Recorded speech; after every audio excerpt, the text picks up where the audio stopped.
nos acompaña la doctora Gladys Sáenz. Ella es coloproctóloga, es decir, es especialista en el colon y recto.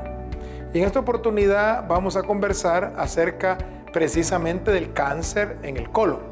Bienvenida, doctora. Muchas gracias, doctor Cotto, por la invitación. Háblenos un poco de la definición del cáncer colorectal. El cáncer colorectal es el cuarto cáncer más diagnosticado a nivel mundial y prácticamente es la segunda causa de muerte por cáncer. Prácticamente, para definirlo, es el crecimiento de las células malignas en el colon. Generalmente inicia el crecimiento dentro de la luz del colon y se va expandiendo hacia afuera. Bueno, evidentemente en estos casos, doctora, el tiempo del diagnóstico es importante. ¿En qué momento una persona se debe de preocupar acerca de esta enfermedad? Es decir, ¿cuáles son los signos, cuáles son los síntomas que comienzan a aparecer? Los signos y síntomas del cáncer colorectal van a variar desde un cansancio excesivo, pérdida de peso de forma inexplicable. Se puede también presentar, que es lo más frecuente, el sangrado en las evacuaciones o el sangrado en las heces y el cambio en el patrón defecatorio, como por ejemplo notar de que nuestras heces se hacen más delgadas o estar padeciendo más de estreñimiento o incluso de diarrea. Bueno, ya una vez alguien puede tener estos síntomas, ¿cuáles son los exámenes que debe de hacerse el paciente para hacer el diagnóstico del cáncer colorectal? Este cáncer, por cierto, es uno de los cánceres que se pueden hacer más fácilmente el diagnóstico, porque existen métodos de detección precoz, como por ejemplo la colonoscopía, que es prácticamente el estudio gold estándar para poder diagnosticar este tipo de cáncer. Hay otros tipos de estudios, como por ejemplo la sangre oculta en heces, el enema de bario, pero la colonoscopía es uno de los estudios más importantes para el diagnóstico de este tipo de enfermedad. Bueno, y en el caso de que no existan síntomas o signos, ¿habrán algunos factores de riesgo que lo deben de llevar a uno a buscar la investigación para ver si tiene cáncer colorectal?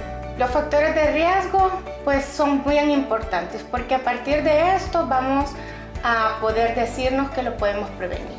Uno, los pacientes con mucho peso, con un índice de masa corporal alto, las pacientes que son sedentarias, que no hacen ningún tipo de ejercicio, aparte los pacientes que consumen mucho alcohol y el tabaco.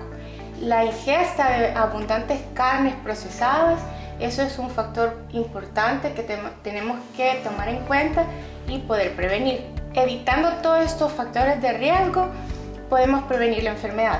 Pero hay otros que no podemos modificar, como por ejemplo, el 20% de los casos de cáncer colorectal son originados por la genética. Entonces, estos sí no los podemos modificar. Por ejemplo, aquellos pacientes que tienen el antecedente familiar de cáncer colorectal o aquellas enfermedades que son llamadas como poliposis adenomatosa familiar, estas enfermedades predisponen a la persona a padecer este tipo de enfermedad, así como también antecedentes de cáncer de colon en la misma persona o antecedentes de pólipos en la misma persona.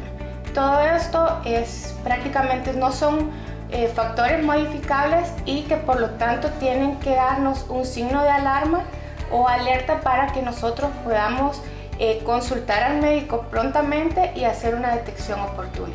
Bueno, muchas gracias, doctora. Nos ha dado una información bastante completa. Sin embargo, nos falta el tratamiento. ¿Cómo se trata el cáncer colorectal? El tratamiento va a depender de la localización del tumor y de acuerdo al estadio se va a definir si usted va a ser sometido a una cirugía o va a ser sometido a radioterapia o quimioterapia. Bueno, Gladys, muchas gracias por el tiempo para compartir y agradecemos los conceptos que nos han aclarado el tema del cáncer colorectal.